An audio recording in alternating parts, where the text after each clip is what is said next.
This 1889 portrait looked harmless at first, at least until you noticed where the man's hand was resting. Dr. Michael Hayes had spent more than 20 years studying American photography from the 1800s. He believed he had seen every kind of image that era could offer. On a warm Tuesday in August, he sat in the cool basement of the Charleston Historical Society, quietly cataloging a new donation of early photographs. The room smelled of old paper and preservation supplies, a scent he had grown used to over time. Outside, the South Carolina heat was intense, but down here the temperature never changed. The photo that caught his attention looked ordinary at first glance.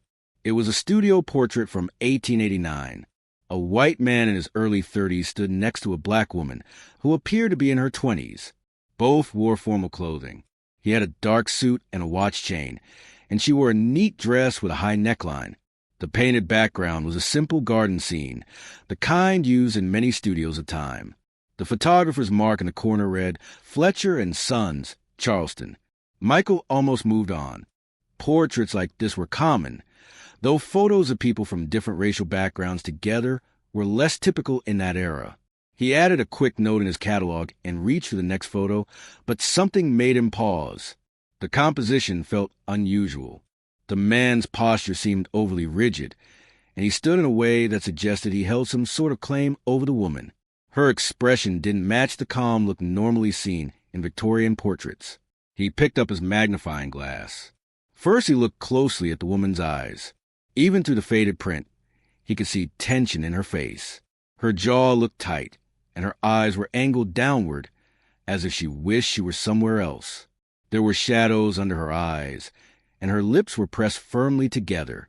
Then he looked at where the two figures met in the frame, and he stopped breathing for a moment. The man's hand was on the woman's left thigh, not placed lightly but gripping. The fabric of her dress was slightly pulled where his fingers pressed down. Her left hand was clenched into a fist, and her other hand held the arm of the chair firmly. Michael set down the magnifying glass and rubbed his eyes. In all his years studying historical photographs, he had never seen something presented like this in a formal studio portrait. Someone had arranged and paid for this picture. Someone had taken it and kept it. He turned the photo over. On the back, written faintly in pencil, were the words J.W. and Claudia, March 1889. Just two names and a date. He could not let it go. That evening, in his apartment in Mount Pleasant, he opened the scanned image on his laptop and studied every detail again. Each time he looked, he felt more unsettled. The woman's expression stayed with him. It looked like a mixture of fear and acceptance, as if she did not feel she had a choice. He started typing notes. The initials J.W. could match many men living in Charleston at that time. Records from the era were helpful but not complete. Claudia's last name wasn't listed, which was unfortunately common for black individuals in many photographs of the period. Michael picked up his phone and called his colleague, Dr. Patricia Marshall, who specialized in African American history from the years after Reconstruction. She answered with surprise at the late call. He told her what he had found, describing the image in careful detail. There was a long pause before she responded and asked him to send the photo.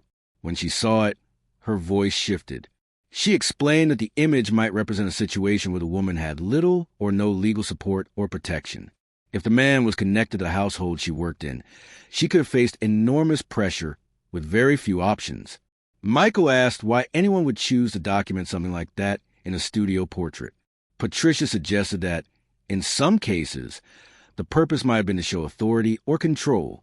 Michael looked at the photo again, at the woman's tightly held hands and averted eyes. He told Patricia he wanted to learn who she was so her story could be recognized. They agreed to start with the photographer.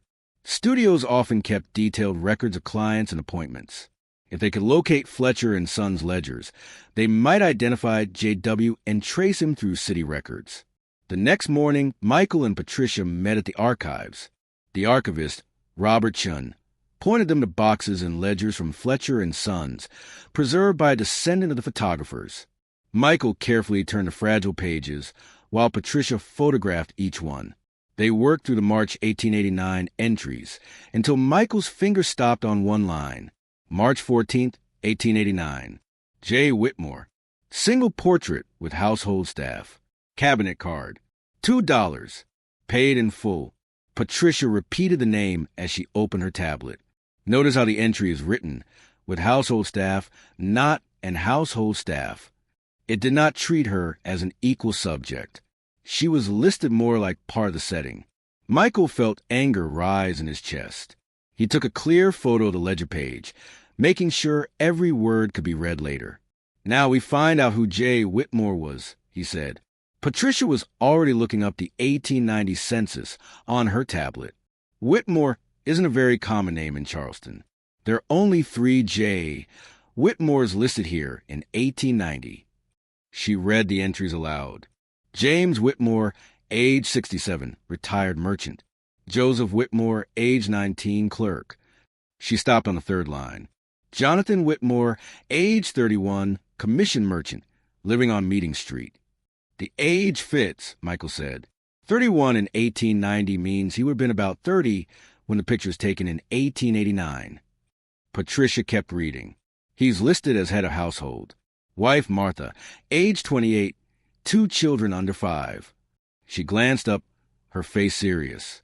3 servants, all listed as black, all women. No names given, just ages. 26, 34, and 52. 26 years old, Michael said quietly. Claudia would have been around 25 or 26 in that photo. They spent the next hour gathering every record they could find on Jonathan Whitmore. City directories confirmed his address, a large townhouse on Meeting Street in one of Charleston's wealthiest neighborhoods at the time. Tax records showed he owned several properties. Newspaper archives described his work as a cotton commission merchant, arranging sales between plantations and textile mills in the North, a profitable business that grew out of the old slave-based economy. He had money, Patricia said, scanning a society column from 1888 that mentioned a formal dinner the Whitmores had hosted, and connections. His wife's family is one of the older Charleston families. Michael found a business ad from 1889. Look at this, he said. J. Whitmore and Associates, commission merchants, honest dealings and fair prices. It fits that period, Patricia replied. Men like him often had a strong public image, went to church, and were seen as community leaders, while the people who worked in their homes had very little protection. Systems back then almost always favored the employer. Michael looked again at the photograph on his screen. Now he had a full name for the man, Jonathan Whitmore, respected merchant and family head. But Claudia was still just a first name, one of 3 unnamed women in a census entry. We have to learn who she really was, Michael said. Her full name, where she came from, and what happened to her after that photo. Church records, Patricia said. Black churches often kept detailed membership lists. If Claudia worshipped in Charleston, we may find her there. We should also look at hospital records, property documents, anything that might list her full name. They felt they were finally starting to restore a voice to someone history had almost erased. 3 days later, Michael and Patricia sat in a small office at Emmanuel AME Church on Calhoun Street, one of the oldest black congregations in Charleston. Reverend David Thomas, a kind-faced man in his 60s with graying hair, welcomed them and brought out boxes of old records from the church's climate control vault. We've kept membership records since 1865, Reverend Thomas explained, placing a leather-bound book on the table. After emancipation, many people who had been enslaved came here looking for community and for a written record of their freedom. We recorded births, deaths, marriages, all the important events that were often not officially documented before. Patricia opened the book with care. The pages were filled with names, dates, and short notes in different handwriting styles. Some were neat, others hard to read. She turned to the pages from 1889 and began scanning line by line. Michael watched from beside her, hoping the name Claudia would appear. Here, Patricia said suddenly, pointing to a line, Claudia Freeman, baptized March 24th, 1889, age 26. Former residence listed as Whitmore Household, Meeting Street. Michael's heart sped up. That's 10 days after the photograph was taken, he said. Reverend Thomas leaned closer to see. That timing matters, he said. In our tradition, Baptism is often seen as a fresh start. If someone came for baptism right after leaving an employer, it can say a lot about what they were leaving behind. Is there anything else about her? Michael asked. Patricia turned more pages, checking entries for 1889 and 1890. At last, she found another record. Here's a marriage entry. June 6, 1889. Claudia Freeman married to Samuel Freeman, both living at the same address. She frowned slightly. They already shared the same last name. Freeman became a common last name for many people who've been enslaved, Reverend Thomas explained. It is possible they were related, or they may simply have chosen the same name separately.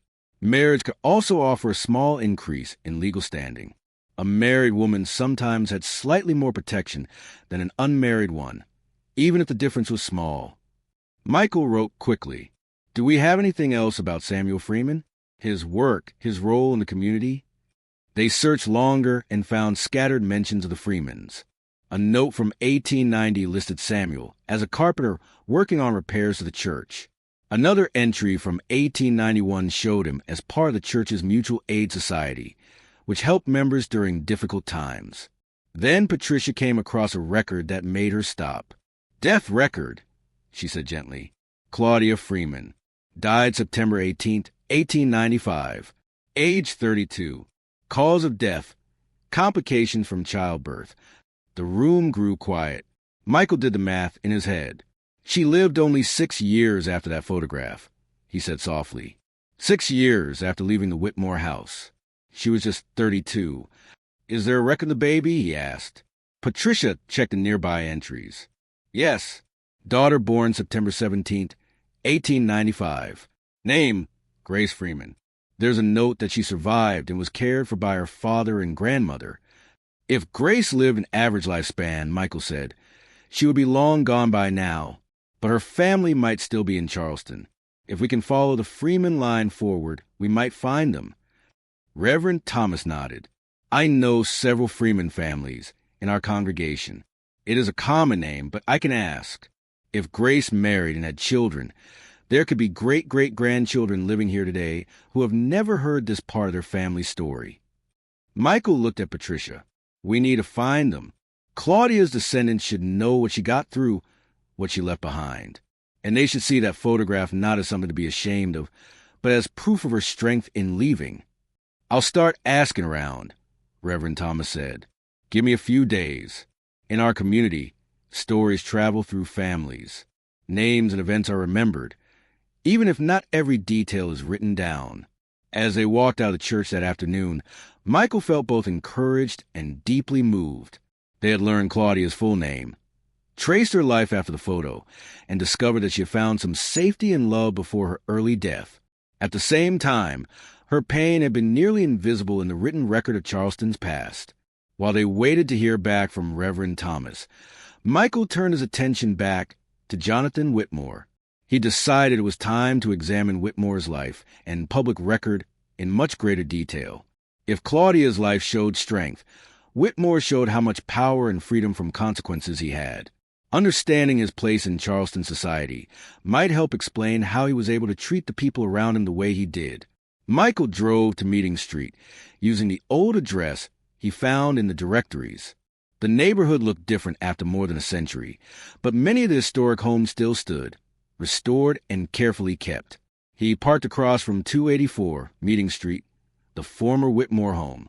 It was a tall 3-story townhouse with iron balconies, large windows, and gray paint with white trim. A historical marker near the gate named it the Whitmore Caldwell House, built around 1850. It mentioned Jonathan Whitmore as a well-known merchant who lived there from 1885 to 1902. It said nothing about the people who worked in the home or about the everyday lives happening behind the scenes. Michael took a few photos of the building. A woman in her 50s was tending to flower boxes on the porch. He walked closer and called out, "Excuse me, I'm Dr. Michael Hayes, a historian. I'm researching the Whitmore family, who lived here in the late 1800s. Would you mind answering a few questions?" She looked up with a friendly but curious expression and walked to the gate. "I'm in Caldwell. My husband's family has owned this house since 1903. What kind of research are you doing? I'm studying household life in Charleston after Reconstruction, Michael said. I found records that show 3 black women worked here during the years Jonathan Whitmore lived in this home. Ann's face became more serious. Come in, she said. I've actually found some things that might matter to your research. She led him inside through an elegant hallway and into a sitting room filled with antiques. When we renovated the kitchen about 10 years ago, she explained, we discovered a space under the floorboards in what used to be the servants' quarters. Inside were some items that had been hidden there. Letters, a few small belongings. We kept them, but we weren't sure what they meant. Michael's heart pounded. May I see them? And returned with a wooden box. Inside were folded letters, fragile with age, along with a tarnished thimble, a broken comb, and a small handmade clock doll. Michael carefully opened one of the letters. The handwriting was uneven but readable. Dear Samuel, I hope you get this. Mr. W. has gone to Atlanta for 3 days. This is my chance. Meet me at the church Tuesday night, after dark. I can't stay here any longer. Please come. Your loving Claudia. Michael's hands shook as he read. These were Claudia's own words. The letter didn't list a date, but if Samuel had received it, they must have coordinated her escape together. There are 4 more letters, and said quietly, all signed by someone named Claudia, all written to someone named Samuel. We found them hidden in what must have been her room. I always wondered who she was and what she was trying to leave behind. Michael told her what they had uncovered so far. He described the photograph, the church records, Claudia's baptism and marriage, all happening shortly after she left the Whitmore home. He didn't show the photograph, but he explained why it mattered, and sat down slowly. That poor woman. She lived here, going through all that, and no one helped her. She did help herself, Michael said. She planned her way out. She reached out to someone she trusted. These letters show her strength. He photographed every letter and then asked, did you find anything from the Whitmore family? Diaries, housekeeping notes, anything like that? And shook her head. By the time my husband's grandfather bought the home in 1903, nearly everything belonging to the Whitmores was already gone. Jonathan Whitmore died in 1902. His widow sold the house and moved away. Michael wrote down the details. Whitmore had lived almost 2 more decades after the photograph was taken. He had died at age 51, never facing consequences. Claudia, meanwhile, had found her way out and created a new life, even if her time had been far too short. Now, more than a century later, her own letters were in front of him. 2 weeks after their meeting with Reverend Thomas, Michael got a phone call that changed the course of their research. A woman named Denise Freeman had contacted the church. She believed her great-great-grandmother was Grace Freeman, daughter of Claudia and Samuel. Michael and Patricia arranged to meet her at a coffee shop in North Charleston. Denise arrived with a worn photo album and a manila envelope. Her expression mixed curiosity with nervousness. She was in her early 40s, with warm brown eyes and her hair pulled back neatly. Reverend Thomas told me you're researching my family, she said. I've always wanted to know more about my ancestors, but there isn't much written down. My grandmother shared a few stories, but she didn't have many details. Michael spoke gently. We found information about your great-great-grandmother, Claudia Freeman. I want to tell you everything, but some of it is difficult. It involves harm she faced while working as a domestic servant in 1889. Denise's face grew still. Please tell me. She's my ancestor. I want the truth. Michael showed her the photograph. Denise studied it for a long moment. Her eyes filled with tears. That's her? That's Claudia? She looked at the man's hand, then at the tense expression on Claudia's face. I can't believe she went through this. She got out, Patricia said softly. She left that home, married Samuel Freeman, and was baptized at Emmanuel AME Church. She found love and safety afterward. Denise wiped her eyes. My grandmother always said our family came from strong women who survived things no one talked about. I never guessed this was what she meant. She used to say our people refuse to be broken. Michael showed her the letters hidden under the floorboards. Denise read them slowly, running her fingers along the writing. I can't believe this. Her handwriting. Her actual words. I've never seen anything this old in my family. She opened her album. This photo is the only one we think might be connected. My grandmother said this is Grace Freeman, Claudia's daughter, taken around 1920. The picture showed a young woman in her mid-20s standing beside a church. She had Claudia's eyes and the same firm jawline. Grace lived until 1968. Denise said she had 5 children. One of them was my grandfather. She worked as a seamstress and stayed active in the church. She never talked much about her mother, only that Claudia died when she was a baby and that her father and grandmother raised her. Michael shared the records showing Samuel's life. He had remained in Charleston as a carpenter and never remarried. He must have cared for Claudia deeply. Denise said quietly. He helped her leave, married her, and then raised their daughter alone. Patricia leaned forward. Denise, with your permission, we'd like to share Claudia's story. Not to focus on what she went through, but to honor her strength, her choices, and the life she built. Stories like hers have been pushed aside for far too long, Denise said, brushing away another tear. Yes, share her story. She should be remembered as someone who survived, someone who refused to accept what was happening to her and found her way out. She looked at the photograph again, studying Claudia's face closely. I can see her strength now, not only her fear. She isn't looking at the camera because she was already planning her escape. She was already thinking about freedom. Michael felt a chill. Denise was right. By the time that picture was taken in March 1889, Claudia had already been writing letters to Samuel. She had already begun working out how to leave. The photo wasn't only showing what she endured. It was showing the start of her breaking away. There's something else, Denise said, opening her envelope and taking out a small silver locket. My grandmother gave this to me before she passed. She said it was handed down from Grace, who got it from her grandmother, Samuel's mother. The locket was worn with age. Denise opened it gently. Inside were 2 tiny photographs. One showed a young black man with a calm expression, Samuel. The other showed Claudia, but not the Claudia from the Whitmore photo. This Claudia was smiling, truly smiling, her eyes bright. This must have been taken after they married, Patricia said softly. Her whole face looks different. The 2 images felt like opposite worlds. In one, Claudia looked frightened and trapped. In the other, she looked at peace, supported, and joyful. This is how I want people to remember her.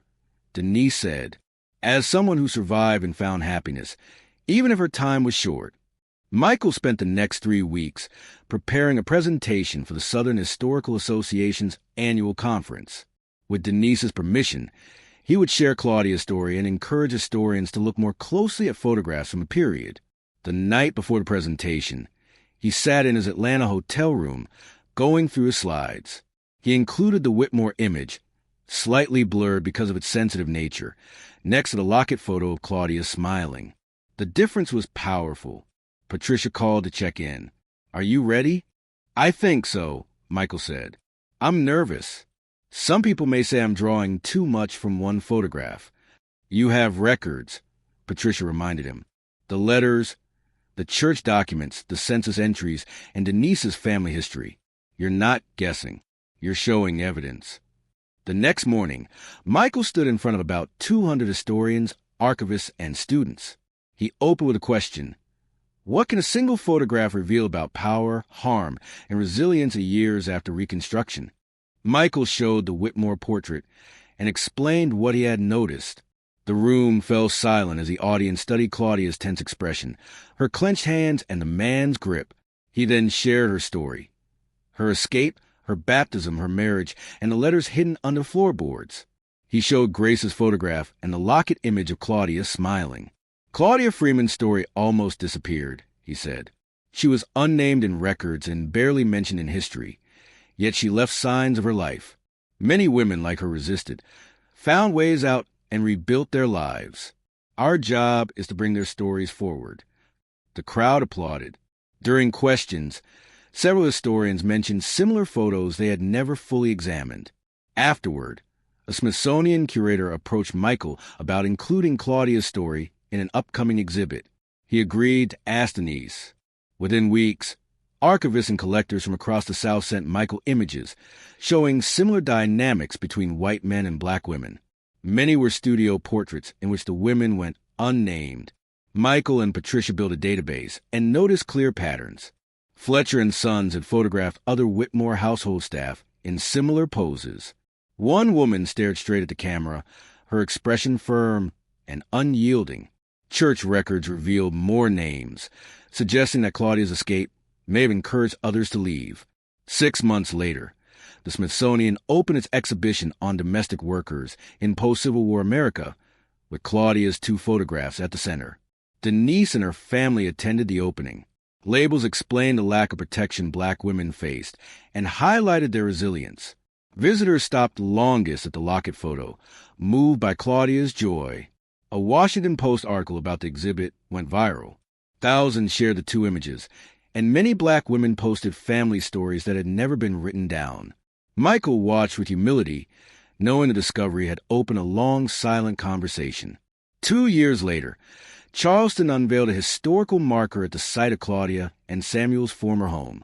Denise stood beside Michael as the cloth was lifted, and church members sang hymns Claudia would have known. Reverend Thomas offered a prayer honoring her courage and legacy. After the ceremony, Michael visited the Historical Society. The Whitmore photograph was now preserved in a special collection, but he kept thinking about the locket image. Claudia's smile had become part of the historical record, a reminder that every photograph holds a story waiting to be heard.